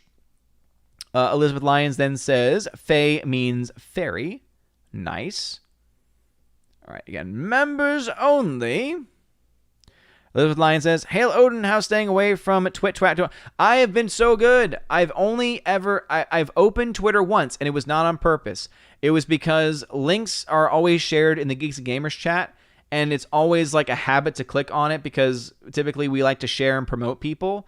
And I accidentally clicked on one, and I immediately closed it. And all I saw was I had, of course, like the max notifications and like 9 unread messages. And I'm like, who's messaging me on Twitter? I already told everyone that I'm not on there. But no, I didn't read anything. Again, this is also within like the first weekend too. But now I've been much more cautious when reading the Geeks and Gamers chat. It's been great using Minds, though. I love Minds. Kara Tharp says The Alamo 2004 is a really good movie. Yeah, I never actually got to see that. Elizabeth Lyons also says Kim Manners didn't leave Supernatural. He passed away. Yes, that's right. I remember seeing that in the Wikipedia page. Hunga Chunky, sorry you're not a member. Sorry. 70B, who is a Valkyrie, says, what is Meta re Supernatural? I see what you did there. Orange Eye Review says, Odin's Pizza Blog. Something there, maybe. Could be. That's one of the things I'm looking into. As I said, I'm looking into potentially buying a domain name and also buying one of the site packages for WordPress because they offer just a lot of things. So I theoretically could have a pizza section there. But yeah, the shirt is absolutely going to be inspired by that. That's for sure. Hardwick then says, to add what you said about Millie Bobby Brown, I'm worried about Haley Steinfeld.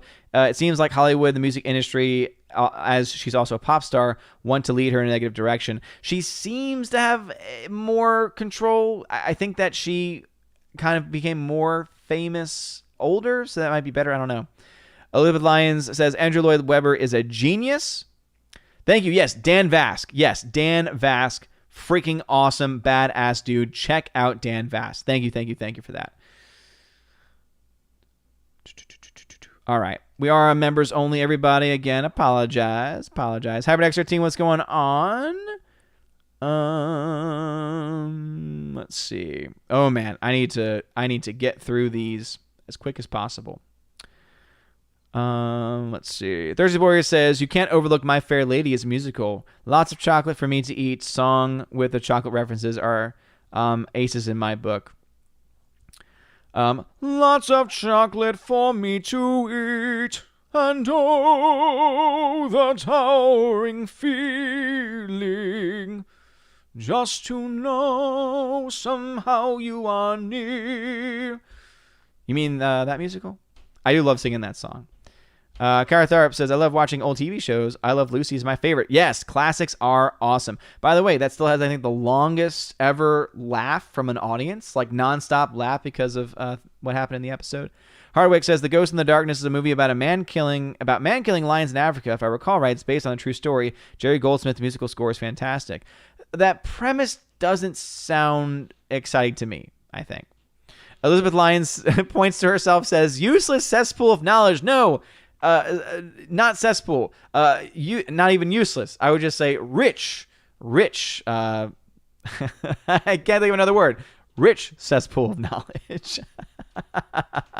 Rosie G12. I've never seen the Book of Mormon, but is it that good? Better than Sound of Music, Damn Yankees, Oklahoma Guys, and Dolls. All those are great that you've mentioned. It's just hilarious. It's just funny. Elizabeth Lyon says, have you heard if there's a vaccine not using fetal cells? No. Every single one of the vaccines currently being used at some point in its production have used aborted fetal cells. And so because of that, based on my prudential judgment, there is not one yet that I've found that is morally acceptable and permissible. I hope and pray for it to happen one day.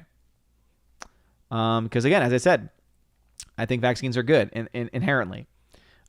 Except when they're being pushed down people's throats and are using technology that has not been fully tested. Tina B says, local elections mean nothing in my hometown. It's useless. If Satan had a D behind his name, these fools would vote for him. Here's the great thing about my town. We have nonpartisan elections. So the candidates are not allowed to put D or R next to their names. So they have to actually run on the issues. It's kind of a cool thing, I think. Elizabeth Lyon says, they keep pushing vaccines at my school and district. They are making the parents believe that we teachers are all getting vaccinated. Not, whoa, that's not cool. Yeah, that's not cool, right? Teachers are now in the block of people that can get it, but yeah, so far it's been recommended. It's not even been strongly encouraged. It's just been, hey, it's available. Feel free to get one.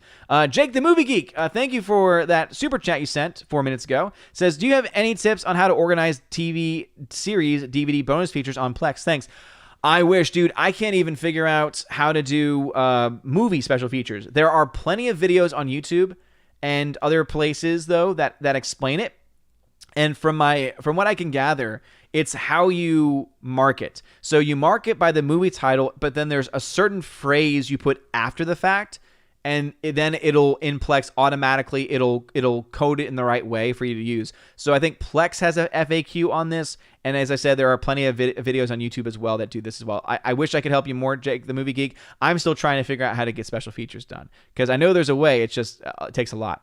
Your Muslim uncle says it means dead virus. Didn't know that about the fetuses, and I'm stuck with bad choices. Yeah, seriously, there are no good choices, man. You know, and it feels like we're. But again, as both you and I both know, God will provide.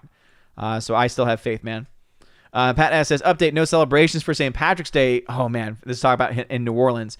But we are having our mass at St. Patrick's. No St. Joseph feeding, but altars are okay. 50-50 on the Walk of Nine churches. Everyone is following Jesuits' lead. Okay. Pat S., please let me know. I'm obviously following that website too, because one of the traditions I love most, and I was heartbroken last year when I couldn't do it, is going on the Walk of Nine churches. It's one of my favorite things ever to do. It's this great mini pilgrimage in the city of New Orleans. You go to 9 historic churches. There's a great historian that breaks down the history of the churches as you go on the journey. There's prayers, talking. It's just a great time, dude. And then for me, I always loved ending at St. Patrick's for the 3 p.m.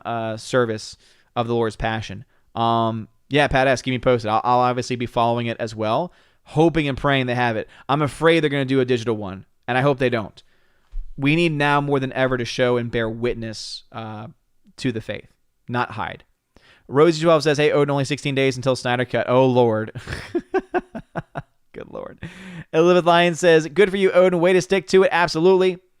Hardwick says, WandaVision feels like it was written by 2 writers. The scenes, cutout titles were well written with depth. The Monica Rambeau scenes are one-dimensional, cringy, Slay Queen stuff. Yeah, I mean, I think it's the same writer. It's just that they're trying to get the different universes feel to it. Pat says, hey, Odin, I know it's close to the end of the show, so really quick, list your top 25 movies of the 90s. Thanks for letting me down, but... Thanks for not letting me down, bud. No, I can't do it. I'm already past time. I'm 10 minutes over time. How dare you? Elizabeth Lyon says, when are you releasing your album, Odin? Never! Album. I'm not good enough for that. Pat S. says, I never saw Wrinkle in Time. The movie was not made for me. It was not. It's terrible. It's the K-Man. I still post on Twitter, but hardly read anything. Feel good not seeing all the daily drama and anger from a lot of people on there. Yeah, Minds is a much happier place. Minds is a much happier place. For sure. Elizabeth Lyon says, never getting a vaccine until it's morally acceptable. Boom. Exactly. Nothing wrong with vaccines. Just got to be morally created and safe. Harwick, did you hear the rumor that Marvel wants to hire Henry Cavill to play Captain Britain? I have not heard that rumor. I tend to try to avoid rumors as much as I can to the best of my ability. Whew. All right. And that is it Thank you all very much, everyone. Elizabeth Lyons says, thank you for your live stream. I enjoy them as always. Thank you, Elizabeth Lyons, very much for that love. I appreciate it. Thank you, everyone, for being awesome, amazing, beautiful people. Shout out to my DLive fam. Shout out to my YouTube fam as well. But we have hit the end of the show. I am a little bit over time. But let me go ahead and pull up my YouTube members who are at the Army of Asgard level and above. One of the perks of y'all being a member at that level is that you get shout out at the end of every single live stream. So let me just get that set up here. So huge shout out to M, Tax Shark, Forever Sci-Fi, FCC 2014, Rosie G12, Andrew Hoyle, Eric K, Orange Chat Reviews, Adam Avery, The Bosco 2000, Twirly Wolf, Jay Stowe, and Aiden Vickery. You guys are all amazing and beautiful people. Also, a shout out to Priscilla Hall, as I still have not been able to. Actually, can I do this now? I might be able to. Let me put this in studio mode real quick, and then let me try and update this, because I might be able to do this on the fly. I have the updated Patreon shout out video. Okay, done, and I'm assuming that means it's gonna be ready to play. I sure hope so, at least. Anyway. You guys are all amazing people. Pax, all Elizabeth Lyons, amen to that. DLive people, y'all stick around. I'll take care of y'all with a little bit of a chest opening over there. Anyway, thank you all very much for your love and for your support. Also, any of those Yu-Gi-Oh fans out there, hit me up. Let me know what's good, what I should look for, what are some good decks to get into, that kind of thing. Should be a lot of fun. And yeah, buy the midichlorian shirt and be on the lookout, because I will be trying to update the website pretty soon and try and add some pretty cool stuff over there. And make sure to vote for the Wednesday Raven Award nominations as well. I'll post the link one more time, so this brings you to my current website. I hope to update it soon. But anyway, that will be a chance for you to enter in some of the best and worst of the year 2020. You guys are all amazing and beautiful and fantastic people. I hope you all have a wonderful evening. And as always, God bless. And now for a huge shout out to all of my Patreon members: Albertus Magnus, Ali C83, Andrew Hoyle, Animation Commentator, Brian P, Dion, Divex, Enrique Evangelista, Father Christopher Miller, hail to you, Father, Father Damian Cook, Garrett Searles, The Honky Chonky Funky Monkey, Inflamed Wood, It's a Trap Productions, Jason Clark, Jacob Juice, Jay, Jeff Toon, Jonathan Carney, Laura Story, the Modern Major General, Mag Jackson, Mad Mitch Dunaway, Mr. Peabody and his evil twin with the beautiful hair, On to June, Orange Chat Reviews, Out of Step with Reality, Riff Magos, Rosetta Ullin, Steve Glasker, Teresa Martin, Theodore Benden, Tina Bojan, and Tina B, the Empress of the Universe. Thank you so very much for being my Patreon members. And a huge shout out also to my Subscribe Star members: Stan 4, John B, Perpetual Punster, Mr. Roy, Glinzer, Darkstar 57, J. Alex McCarthy Jr., Dean Heiss / the new number 2, J-Rod the Beer Guru, Nebadan G. Adams, and the K-Man. Thank you all very much for being my Subscribe Star members, and to all people who support the channel. It really does mean a lot. If you want to support the channel and have your name shouted out, please make sure that you join on Patreon or Subscribe Star today. If you sign up at the $5 or up level, you'll also get access to exclusive giveaways, including for 4K and Blu-ray titles. At the $10 level, you get all of that, plus you get access to an exclusive podcast that I do with John the Flick Pick Flickinger. There's actually currently an episode that I made public on the channel right now, so you can go ahead and check that out. If you want to have more access to even more episodes and more content and the ability to ask us questions, please feel free to check that out as well. And if you join at the $25 level and up, the Chosen of Valhalla level, you get to have all of those things, plus you get a free t-shirt that first month that you sign up for it, and every month you will be able to access the Chosen of Valhalla live stream, where me and my Chosen just talk for about 2, 3, sometimes even hours about whatever it is that they want to talk about. So check all of that out in the links in the description below. You are all amazing and beautiful people. We all have a wonderful day. And as always, God bless.